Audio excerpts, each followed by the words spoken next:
강남에 있는 대형교회 오모 목사님 같은 경우는 뭐 차별금지법에 대해서 얘기하면서 뭐 이런 얘기를 합니다.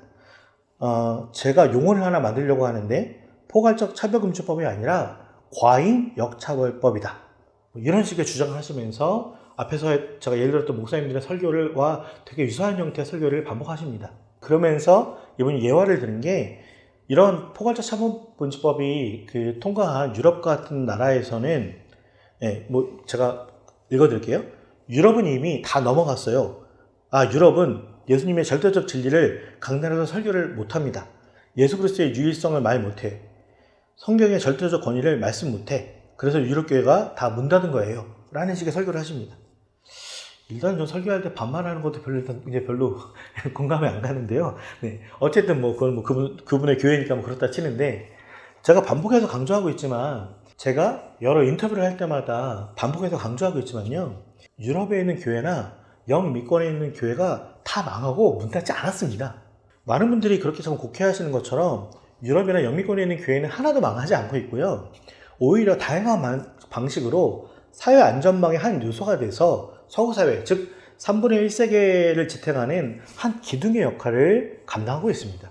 그러니 차별금지법이 생겨서 서구사회 교회가 다 망했다거나 뭐 문 닫았다는 거짓말은 제발 그만두셨으면 좋겠습니다. 물론 문을 닫거나 클럽이나 관광 명소 등의 다른 형태로 전환하고 있는 일부 교회들이 있는 건 사실입니다. 그러나 그건 그 교회나 그 교단이 자신들이 속해 있는 그 사회 맥락에서 어떤 합리적인 선택을 하는 것 뿐인 거죠. 무슨 얘기냐면 더 이상 운영될 수 없는 교회나 어떤 뭐 성당을 문을 닫거나 다른 곳으로 전환시키고 또 다른 형태의 선교를 시작하고 있다는 것입니다.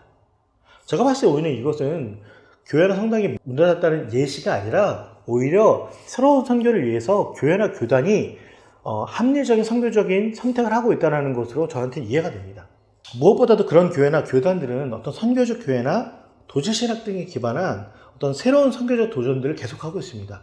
조금만 찾아보시면 그런 것들은 금방 알 수 있는데 왜 많은 돈과 영향력으로 많은 정보를 갖고 있을 만한 대형교회 목사님들이 이러한 것들을 모르는 척 하시는지 저는 이해가 잘 안 됩니다.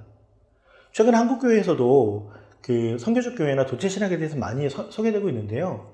제가 알고 있는 영국 성공회나 아니면은 유럽에 있는 많은 교회들이 전략적으로 이렇게 더 이상 교회를 유지할 수 없는 곳에 교회들을 갖다 정리하고 거기서 얻어지는 수익을 가지고 선교적 교회나 도시신학에 기반해서 새로운 어떤 선교적인 투자들을 하고 있다는 것을 알 수 있습니다.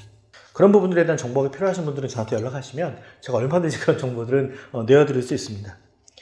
특히 이분은 과잉 역차별법이라는 억지스러운 말까지 지어내는데 정말 이게 웃음이 날 수밖에 없는데요. 왜냐하면 이분이 얘기하는 과잉 역차별법이라고 얘기하시는 이 목사님이 계신 교회가 강남 한복판에 있는 교회인데요. 거기서 법까지 어겨가면서 많은 것을 누리고 있는 교회라고 알려져 있는 교회입니다. 이러한 교회 목사님이 이런 과잉 역차별을 얘기한다는 게 저는 사실 좀 이해가 안 되는데요. 얼마 전 출간되어 베스트셀러가 된 김지혜 교수님의 선량한 차별주의자에 보면 특권이라는 것에 대해서 다음과 같이 정의하고 있습니다. 제가 읽어드리겠습니다. 특권이란 주어진 사회적 조건이 자신에게 유리해서 누리게 되는 온갖 혜택을 말한다. 불평등과 차별에 대한 연구가 진행되면서 학자들은 평범한 사람들이 가진 특권을 발견하기 시작했다. 이것이 발견인 이유가 있다. 일상적으로 누리는 이런 특권은 대개 의식적으로 노력해서 얻는 것이 아니라 이미 가지고 있는 조건이라서 많은 경우 눈치채지 못하기 때문이다. 특권은 말하자면 가진 자의 여유로서 가지고 있다는 사실조차 느끼지 못하는 자연스럽고 편안한 상태다. 특권이라는 것은요, 이렇게 자신이 가지고 있다는 사실조차 느끼지 못할 만큼 자연스럽고 편안한 상태에 가진 자의 여유라는 것입니다.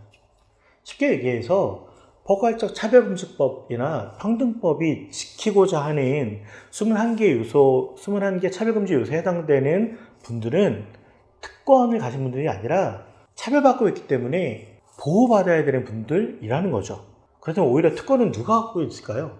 본인들이 행하는 것이 특권인지도 모르면서 주장하는 이런 강남 한복판에 있는 교회의 목사님과 같은 분들이 바로 특권을 누리고 있는 거죠. 그런 측면에서 포괄적 차별금지법이나 평등법이 과잉 역차별법이다라는 이상한 주장을 하기 전에 한국 보수교회, 그 중에서도 강남 한복판에서 법까지 어겨가면서 온갖 특권을 누리고 있는 자신들의 현실부터 정직하게 마주하고 신앙고백의 차원에서 회개부터 하고 나서 이러한 주장을 생각해 보는 게 오히려 정직한 신앙인의 태도가 아닐까라고 저는 되묻고 싶습니다.